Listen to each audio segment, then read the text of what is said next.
Gosta de estar bem informado? Apenas por tempo limitado temos uma oferta especial. Todos os conteúdos Observador com 52% de desconto. Ler as notícias que importam, ao minuto, artigos de opinião sem restrições ou acesso antecipado aos Podcast Plus e muitos mais benefícios. Tire a prova dos 9 e descubra as nossas ofertas. Flash Sale Observador. Mais benefícios, metade do preço. Assine agora em observador.pt por 1 ano com 52% de desconto.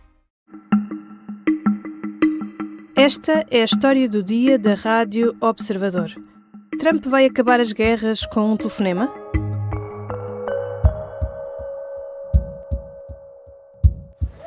I could stop wars with just a telephone call. Donald Trump está de volta à Casa Branca e prometeu acabar com a guerra na Ucrânia e com o conflito israelo-palestiniano. O que é que isso significa para Zelensky? He hasn't even made a phone call in 2 years to Putin, hasn't spoken to anybody. They don't even try and get it. That is a war that's dying to be settled. I will get it settled before I even become president. E a NATO? Os Estados Unidos vão sair da Organização Transatlântica? For years we were paying almost all of NATO. We were being ripped off by European nations. Vou conversar com Jorge Rodrigues, oficial do Exército e coordenador de risco geopolítico da Porto Business School. Eu sou a Teresa Abcacis e esta é a história do dia de quinta-feira, 7 de novembro.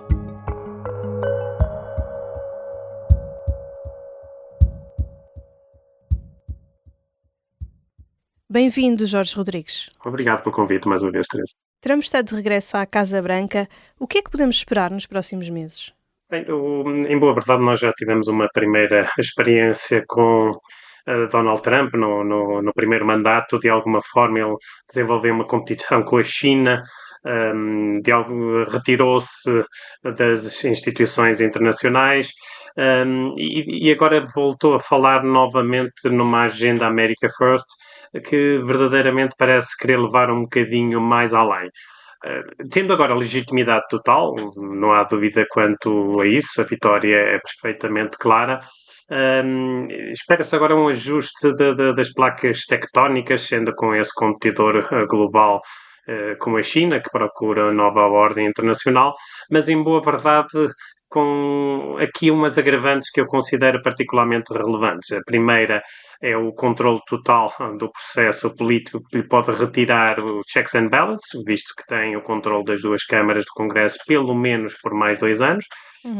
Naturalmente, uma pior equipa, não no caso do vice-presidente, mas não terá um general Mattis para o Pentágono, um general McMaster para o Conselho de Segurança Nacional, e depois pela personalização que acaba por levar a um vingativismo, como alguém designou, que poderá ser extremamente perigoso. No entanto, quero ressalvar que haverá orientações estratégicas que já vêm desde o tempo de Obama, pelo menos, e que constam inclusivamente em alguns documentos oficiais, como o National Security Strategy, e que isso passa basicamente por 2 grandes vetores. A questão das prioridades definidas para a Ásia-Pacífico, onde concentra meios, naturalmente, em que a Europa e o Médio Oriente vêm depois dessa prioridade, que é considerada como total, e a retração estratégica de vários pontos do globo, nomeadamente do Médio Oriente, que estava a desenvolver, do Iraque, do Afeganistão. Relembrar que esteve em 178 países e que de alguma forma haverá essa retração. Estamos a falar de uma superpotência que acaba por assumir agora uma disfuncionalidade geopolítica relevante pela imprevisibilidade, pelo erratismo. Nós sabemos que o Trump não é diplomático, não estuda dossiês, e naturalmente aquilo que eu disse há pouco do não multilateralismo, com a saída das organizações internacionais, acaba por criar um vazio, e um vazio em geopolítica não existe. Será sempre ocupado na China, como foi na região do Ásia-Pacífico, quando saiu das organizações regionais, e pelas potências regionais, sempre à espera de ocupar espaços.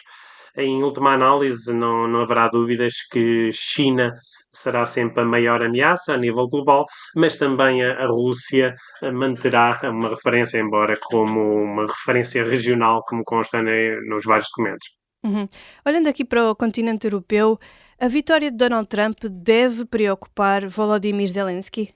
Naturalmente que sim, naturalmente. Aliás, há várias expressões que deixam isso bem claro. Que a Ucrânia deveria ter feito mais concessões antes de fevereiro de 2022, estaríamos em paz. Logo aí demonstra qual é o ponto de partida de Trump, que é um problema da Europa, afastando os Estados Unidos dessa questão.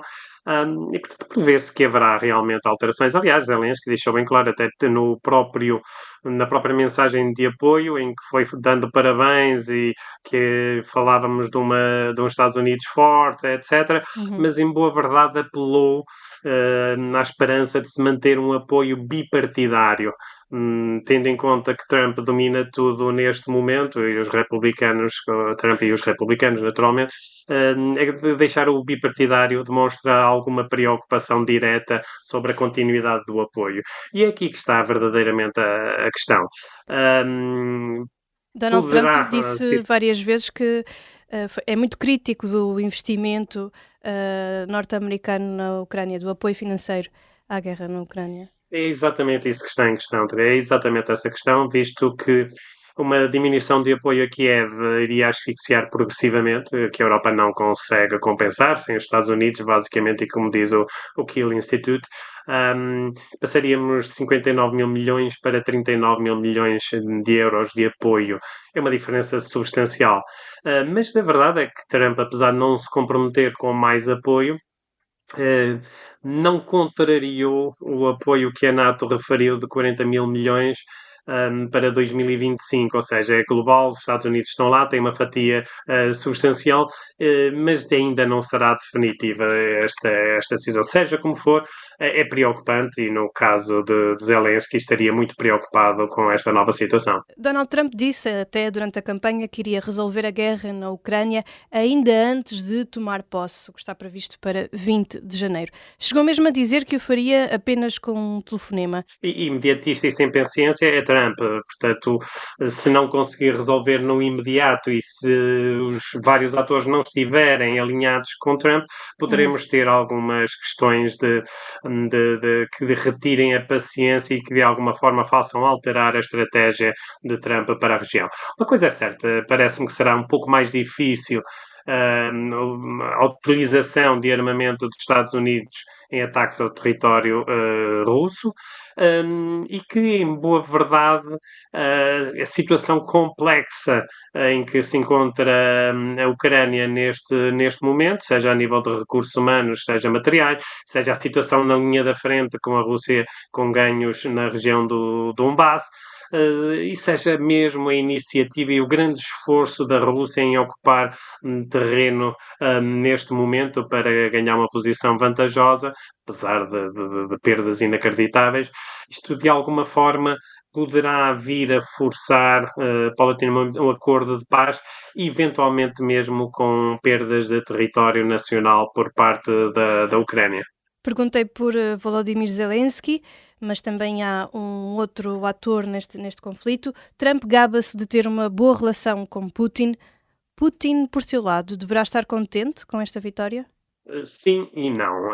O sim é direto, porque realmente há relações pessoais próximas ou relativamente próximas. Aliás, há quem questione até que ponto Putin realmente controla Trump, mas em boa verdade, no primeiro mandato, Trump aplicou sanções na sequência da invasão de 2014 e retirou-se de vários acordos bilaterais.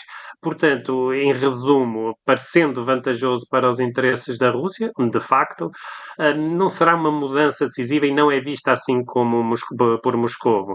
Em primeiro lugar, porque os Estados Unidos é um adversário da Rússia, isso não há dúvida que há interesses conflituais, alguns deles inclusivamente vitais, especialmente através dos republicanos, e o eurasianismo de Dugin, que é uma doutrina que de alguma forma Putin segue, é muito negativamente aproximada por Estados Unidos. Os Estados Unidos têm exatamente uma visão contrária, pretende que a Eurásia não se sinta unida e com força para contrariar o isolacionismo dos Estados Unidos. Ainda olhando para o continente europeu, há outro amigo famoso de Donald Trump que não é conhecido por ser um democrata. Falo de Viktor Orbán, primeiro-ministro da Hungria. Isto vai ter repercussões na Europa? O que é que podemos esperar deste lado do Atlântico? Naturalmente, Trump vai aproveitar as divisões na Europa. A Europa tem muito a perder e está preocupada. Eu julgo, no entanto, que também pode ser visto como uma oportunidade. É curioso que, na sequência das eleições, as ações das empresas do setor de defesa foi as que mais aumentaram, porque a União Europeia vai ter que investir na sua segurança. Mas, verdadeiramente, nós temos aqui questões dentro de preocupações de tensões comerciais, de fugas de empresas e know-how, e, eventualmente, a tal oportunidade para a autonomia estratégica europeia, que vai surgir com o relatório Draghi, que fala em competitividade, fala em sair da potência herbívora a nível geopolítico, mas também Macron, que vem falando e reforçou aqui uma análise de segurança, reindustrialização e o repensar da descolonização. De alguma forma, é também uma oportunidade para a Europa e os atores se conseguirem manter unidos e definir uma estratégia comum. Já voltamos à conversa com Jorge Rodrigues. Na segunda parte falamos da NATO e ainda do conflito em Israel.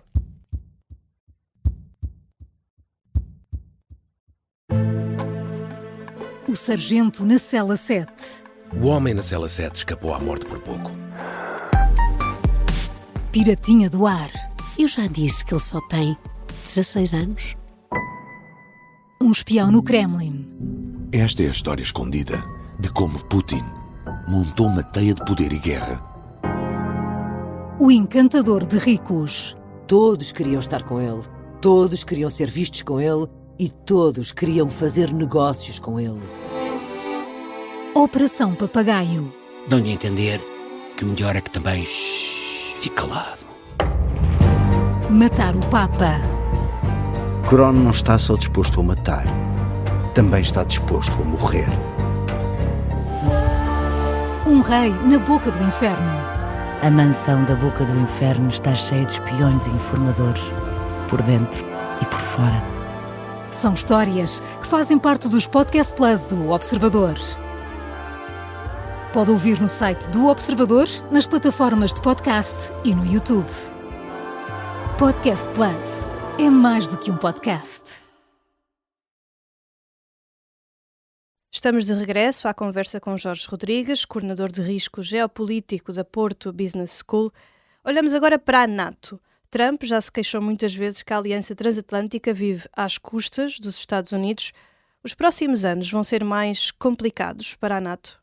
Sim, isso não há a mínima dúvida. Nesta questão não há realmente a mínima dúvida, porque é um crítico da NATO, em especial do contributo de determinados membros. O ponto que realmente é aqui também relevante é que os Estados Unidos são, de facto, o maior financiador da NATO, com 968 mil milhões de dólares, salvo erro, a nível de defesa, bem entendido, e que acaba por ser particularmente relevante por esse facto e pelo número de militares que tem.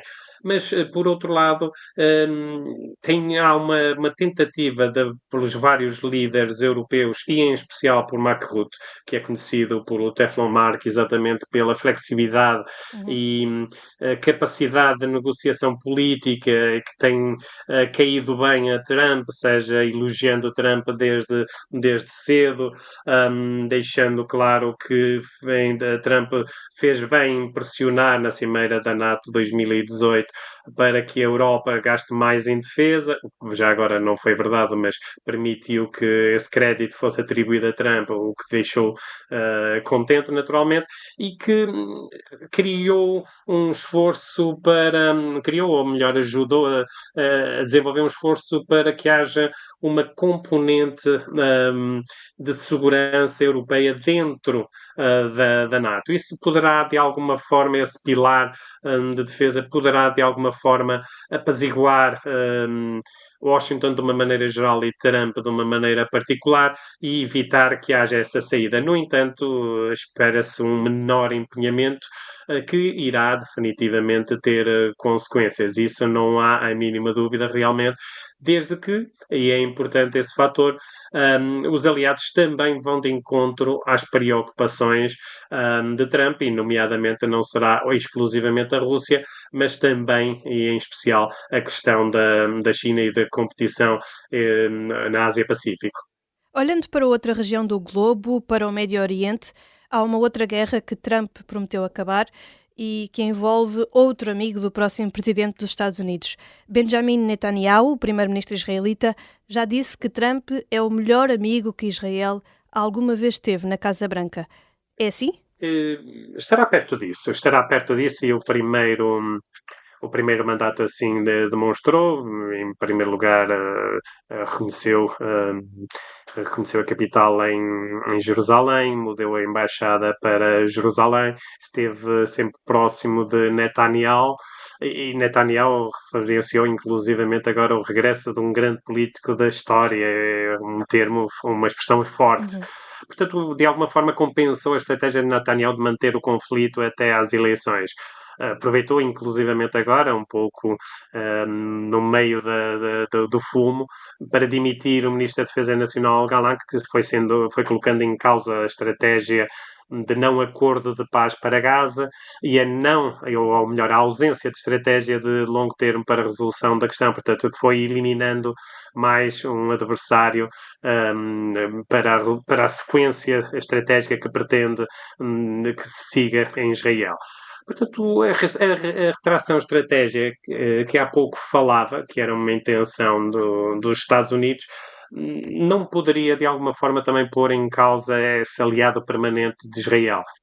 Todos os outros restantes aliados são conjunturais na região, mas a comunidade judaica, por um lado, o lobby, os votos, a força económica, e, por outra, a preocupação que os norte-americanos têm em manter uma proximidade para a região e Israel ser esse único aliado, acaba por transmitir uma força e uma permanência de conjugação de esforços, por exemplo, face a um inimigo comum como o Irão, em que verdadeiramente é um competidor e que se pretende controlar o programa nuclear iraniano, mas por outro lado também em valorizar os acordos abraâmicos e com isso aproximar os Emirados, a Arábia Saudita, sem deixar de, no entanto, transmitir bem claro que não gosta da solução de dois Estados. Portanto, tudo isto acaba por ir muito ao encontro da intenção de Netanyahu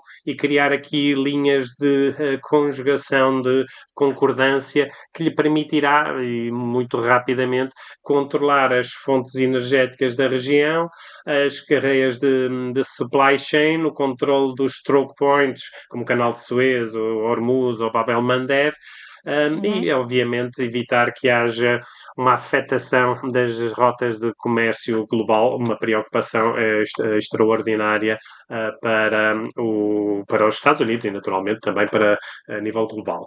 Só para voltar aqui ao início do episódio, Trump prometeu acabar com as guerras com um telefonema, com a sua eleição não nos coloca mais perto da paz. Poderá acontecer na Ucrânia, por uma paz que não é favorável aos ucranianos. Não me parece que nos aproxime da paz, até porque os próprios atores locais também não o procuram, na região de Israel e Gaza. Aí teremos mais dificuldades. No entanto, como disse, há vários. Isto é uma competição também ela a nível global, há uma competição a nível global e outros atores, e a reação de outros atores também será determinante nestes próximos tempos. Obrigada, Jorge Rodrigues. Obrigado, até breve. Jorge Rodrigues é oficial do Exército, esteve em várias missões internacionais e é coordenador de risco geopolítico da Porto Business School. Esta foi a história do dia. A sonoplastia é da Mariana Sousa Aguiar, a música do genérico é do João Ribeiro. Eu sou a Teresa Abcacis, até amanhã.